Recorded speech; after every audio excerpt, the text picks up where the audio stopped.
Lucas 9, 10 a 17 diz assim: Ao voltarem os apóstolos, relataram a Jesus o que tinham feito.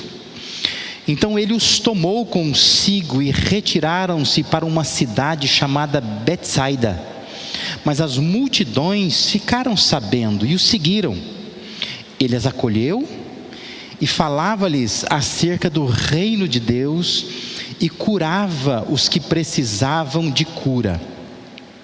Ao fim da tarde, os 12 aproximaram-se dele e disseram: Manda embora a multidão para que eles possam ir aos campos vizinhos e aos povoados e encontrem comida e pousada, porque aqui estamos em lugar deserto.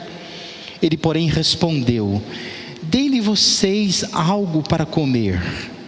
Eles disseram: Temos apenas 5 pães e 2 peixes, a menos que compremos alimento para toda essa multidão. E estavam ali cerca de 5.000 homens. Mas ele disse aos seus discípulos: Façam-nos sentar-se em grupos de 50. Os discípulos assim fizeram e todos se assentaram. Tomando os 5 pães e os 2 peixes, e olhando para o céu, deu graças e os partiu. Em seguida, entregou-os aos discípulos para que os servissem ao povo. Todos comeram, ficaram satisfeitos, e os discípulos recolheram 12 cestos cheios de pedaços que sobravam. Amém? Quero que você pense comigo hoje acerca desta pergunta que está aparecendo aí: o quanto Deus de fato participa da sua vida? Quanto Deus participa da sua vida? Deus quer fazer parte da nossa vida, mais do que a gente está querendo até, ou planejando que seja. Para muitos de nós, Deus ele é lembrado, Deus ele é invocado em alguns poucos momentos. Mas Deus não faz parte da nossa vida. Deus se torna como que um site que, quando a gente tem interesse, a gente vai lá e acessa, mas não está constantemente aberto na tela da nossa vida. Eu não estou constantemente conectado, não estou constantemente olhando para aquilo e me apropriando daquilo, me alimentando daquilo. A bem da verdade, para muitos cristãos, Deus é como se fosse um agasalho esquecido no armário. Quando vem uma frente fria, agora é hora, né? Aí você vai lá, dá aquela chacoalhada, veste para se aquecer. Para muitos cristãos, Deus é exatamente isso. Deus não está constantemente participando da vida. Deus é lembrado naqueles momentos de frio, né? Quando a coisa aperta, quando a gente sente que precisa dele, então nós vamos buscá-lo. Por isso que eu quero que você pense comigo em que porcentagem do seu dia Deus realmente participa. Se a gente fosse colocar em porcentagem, quantos por cento do seu dia, de um dia da sua vida, de fato é para Deus? Deus está incluso naquilo, Deus está participando, Deus está comandando de fato a sua vida. Presta atenção numa coisa: Deus ele quer entrar na rotina da sua vida e transformar dias comuns em dias de milagres extraordinários. Esse texto que nós lemos aqui fala de algo assim. Poderia ser mais um dia comum na vida daqueles homens, daqueles 12 homens. Mas aquele dia comum terminou como um dia de milagre extraordinário. Eu quero que você pense comigo sobre isso. Jesus tinha enviado aqueles 12 discípulos para saírem aos povoados, vai dizer o texto nos primeiros versículos do capítulo 9 de Lucas, diz que a finalidade era anunciar o evangelho do reino de Deus, era pregar, era ter ações de poder, como a capacidade de curar enfermos, expulsar demônios, e esses homens saem fazendo isso. Quando eles regressam, quando eles voltam, Jesus resolveu retirar-se então com eles para uma cidade chamada Betsaida. E talvez a intenção de irem para lá fosse refletir um pouco sobre aquele evangelismo, aquelas ações que eles fizeram. Talvez fosse fazer algum tipo de análise e talvez até mesmo descansar um pouco, né? Relaxar um pouco, depois da empreitada que eles tiveram naquele tempo ali. Só que o texto vai dizer que muitas pessoas ficam sabendo aonde Jesus está com os seus discípulos. Se você prestou atenção na história, você reparou que eles não estão dentro da cidade, eles estão num lugar deserto, é perto da cidade de Betsaida, mas não é na cidade. Eles estão num lugar meio ermo, só que a multidão, alguém bateu lá, né? Alguém disse assim, eu sei onde eles estão, né? E diz que se torna então um evento meio que sem planejamento, porque muita gente acaba indo para lá e sem muito planejar aquilo acontece, né? Jesus então diz que ele vai atender aquelas pessoas, ele acolhe essas pessoas, ele ensina as pessoas, ele atende necessidades urgentes, de modo que o dia vai chegando ao final. E o texto vai dizer que conforme as horas passam e o dia vai se escurecendo, a coisa mais normal do mundo é o quê? Vamos para casa, não é isso? Vamos encerrar, vamos para casa. E aqueles discípulos, eles têm a solução, a mais natural, a menos extraordinária, que é, olha, Senhor, está na hora de botar alguém tocando aí uma música, né? Dizendo assim, irmãos, é hora de cada um para sua casa, né? Quem podia imaginar que aquele dia ia terminar com um grande milagre? E aí então é um momento onde Jesus participa da vida daqueles homens. Lição preciosa para nós aqui. Às vezes você vai chegar para Deus trazendo algo extremamente natural, soluções humanas, e Deus vai dizer assim, não, peraí, eu preciso fazer você vivenciar um milagre. Por isso eu quero que você pense comigo, como que nós podemos deixar Deus participar mais da nossa vida? Como? O que aconteceu nesta passagem que eu e você precisamos olhar para ela e também extrair como lição para a nossa vida? Primeira resposta, como é que a gente pode deixar Deus participar mais da nossa vida? É abraçando os desafios de Deus. Abrace os desafios que Deus coloca diante de você. Os discípulos, eles estavam atentos. Os discípulos estavam legitimamente preocupados com as pessoas. Ora, existiam ali, o texto retrata alguns fatos reais. O dia começava a declinar, era muita gente reunida, o texto nos dá conta de que eram 5.000 homens ali, era muita gente. E eles estavam num lugar deserto, longe do Mac, longe do Madeiro, longe do Carrefour, né? Longe de qualquer supermercado. Eles estão longe. Então assim, a solução que eles estão apresentando é razoável.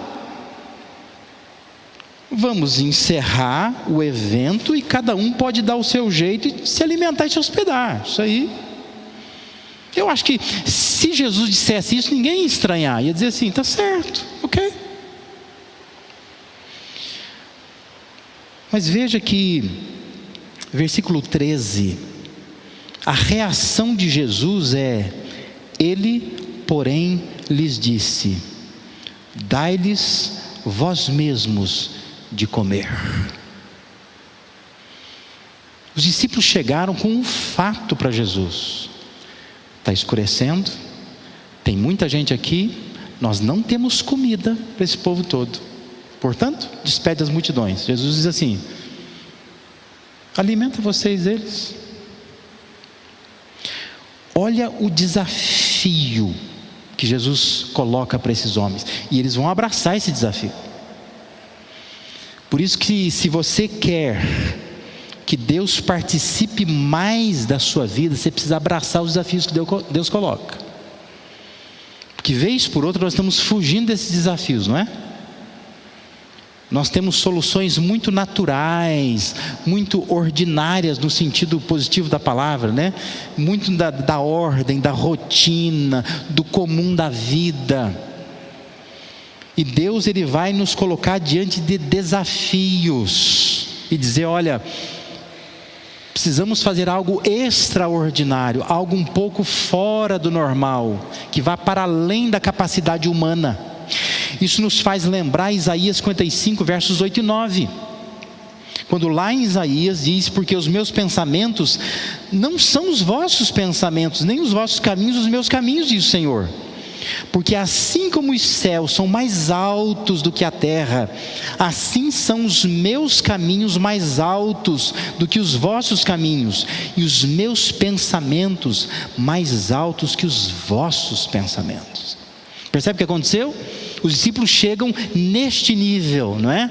É nesse nível aqui: Senhor, despede as multidões, porque já está escurecendo, tem muita gente, nós não temos comida para eles. Então despede as multidões. Jesus diz assim: ó, deixa eu colocar vocês no andar de cima, deem vocês de comer a essa multidão aí. Pensamento mais elevado.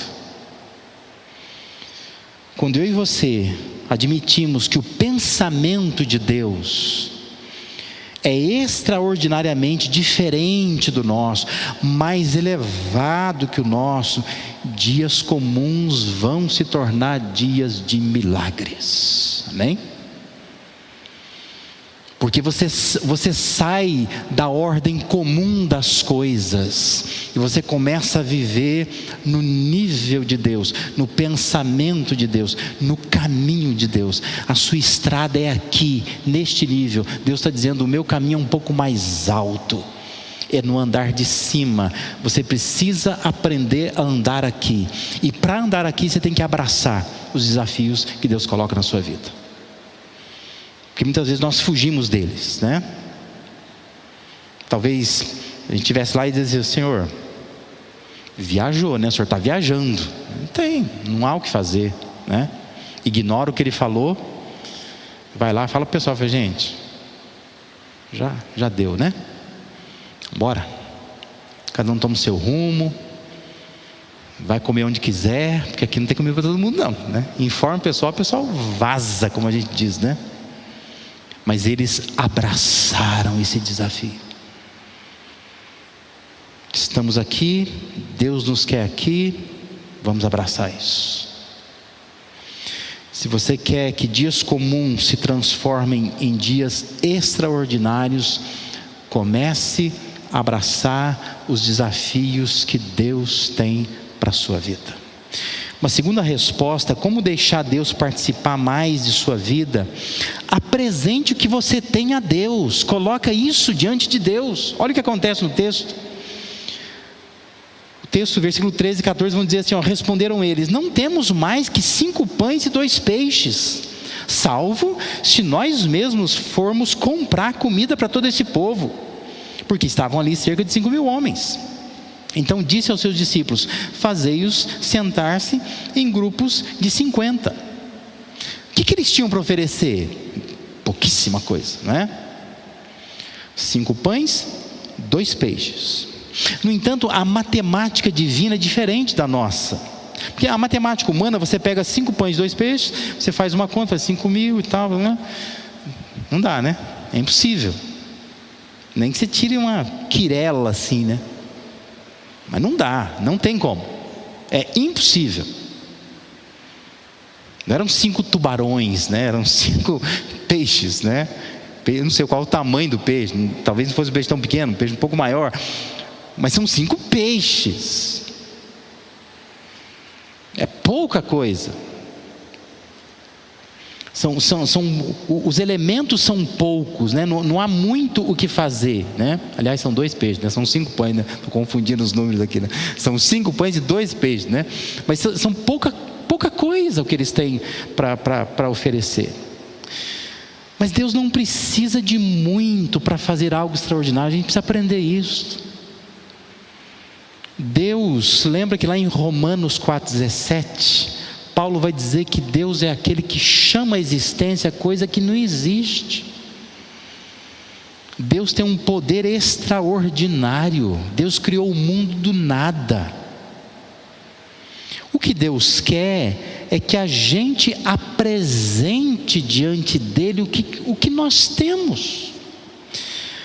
Versículo 16 e 17 diz que tomando os 5 pães e os 2 peixes, quando Jesus toma isso nas mãos, diz que erguendo os olhos para o céu, os abençoou, partiu e deu aos discípulos para que os distribuíssem entre o povo. Versículo 17 vai dizer que todos comeram e se fartaram, e ainda dos pedaços que foram sobrando, diz que recolheu-se 12 cestos. Olha que coisa maravilhosa. Talvez o que você tem na mão é pouco, é 5 pães e 2 peixes. Mas esse pouco, quando está nas mãos dele, é muita coisa. Ele pode fazer muita coisa. O reino de Deus funciona assim. São pequenos esforços somados que podem gerar grandes resultados. O que você tem? Quais são os seus 5 pães e 2 peixes? O que você tem? O que você tem a oferecer? O problema é que a gente acaba julgando que o que nós temos não dá, não funciona, não é suficiente. Mas eu e você não deveríamos fazer esse tipo de julgamento. A gente deveria dizer assim: olha, deixa eu colocar isso nas mãos de Deus, vamos ver o que Deus faz com isso, porque Deus pode multiplicar isto, amém? Na minha mão não consigo alimentar uma multidão, mas nas mãos de Jesus Ele abençoa, é o que o texto diz. Se você quer que Deus participe mais da sua vida, começa a apresentar diante de Deus aquilo que você tem. Toda vez que eu falo isso, eu me lembro de um senhorzinho muito querido, né? Uma ovelha, eu nem sei se está vivo mais, né? Estou falando de uma coisa aqui de 24 anos atrás. O irmãozinho chegou para mim na igreja, era um senhorzinho acanhado, ia na igreja todo domingo, fielmente, né?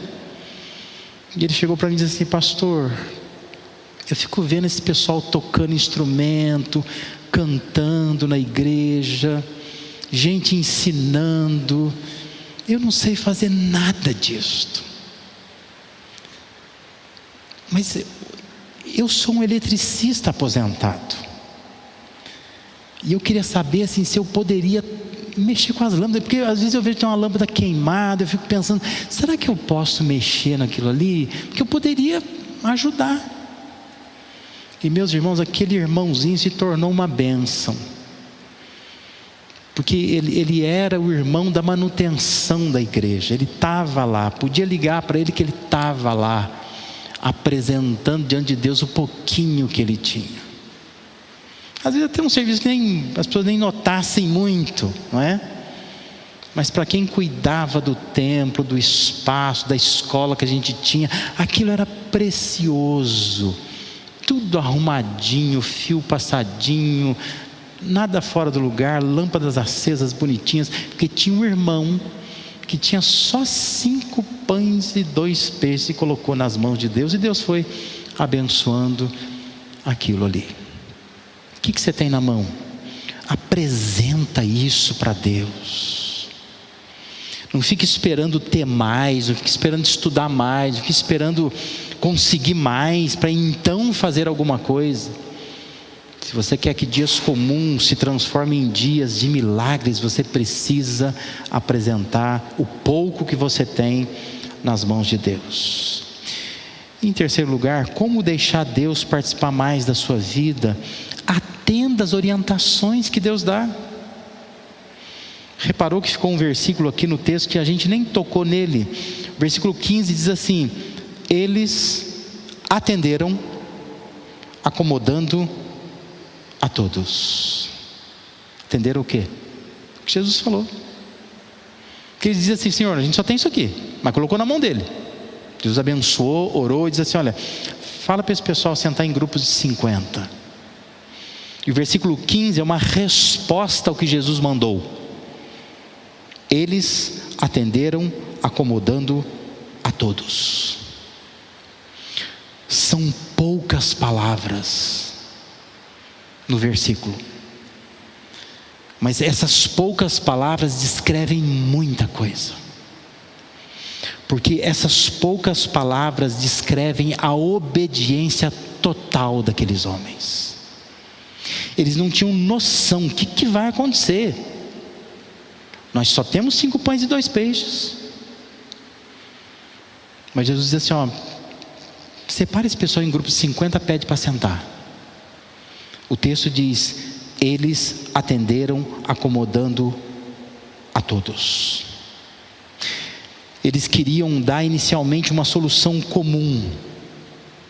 Eles queriam que as pessoas fossem embora. É a coisa mais fácil que tem, né? Despede as multidões.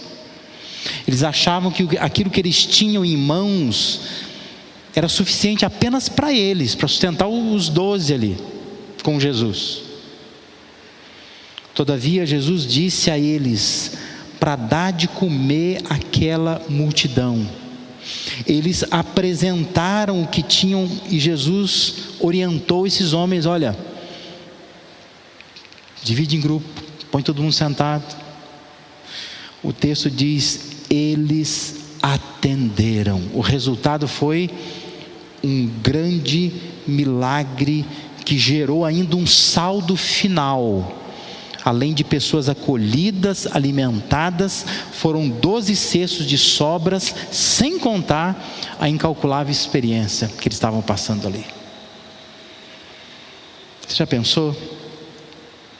Se essa semana você começar um dia na sua semana com 5 pães e 2 peixes, e você abraçar os desafios de Deus, e você apresentar isso diante de Deus, e você atender, obedecer a Deus, e você terminar o dia com um saldo, 12 cestos cheios.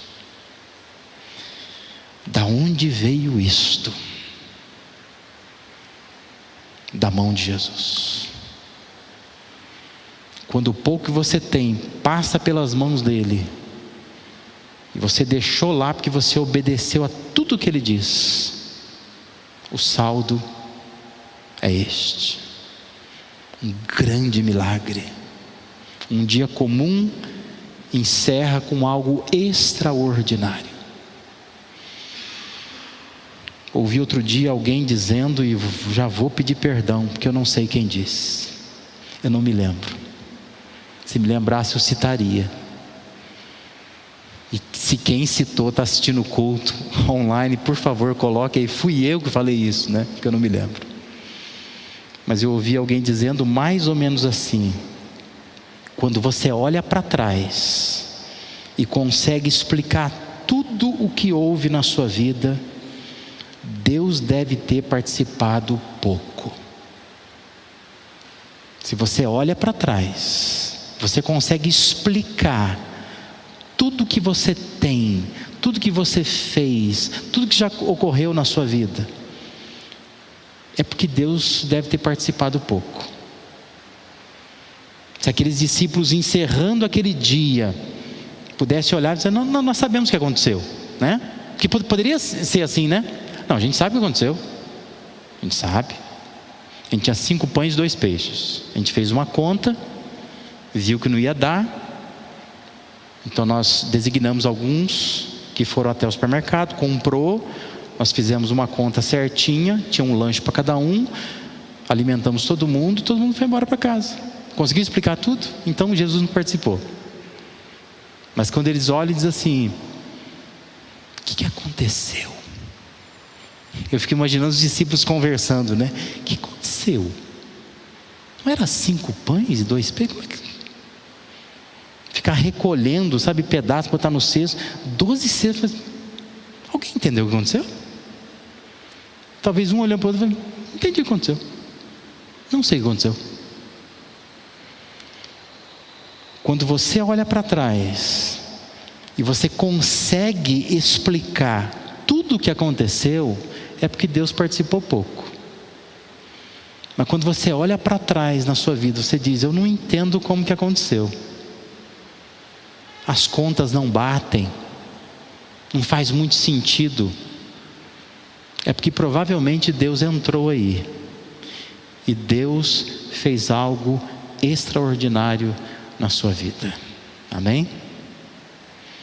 Abrace os desafios de Deus. É o mesmo que dizer: se disponha, tenha disposição, apresente o que você tem a Deus. É o mesmo que dizer: se envolva, tenha mais envolvimento com as coisas de Deus, atenda às orientações de Deus. É o mesmo que dizer: obedeça, obedece o que Deus fala.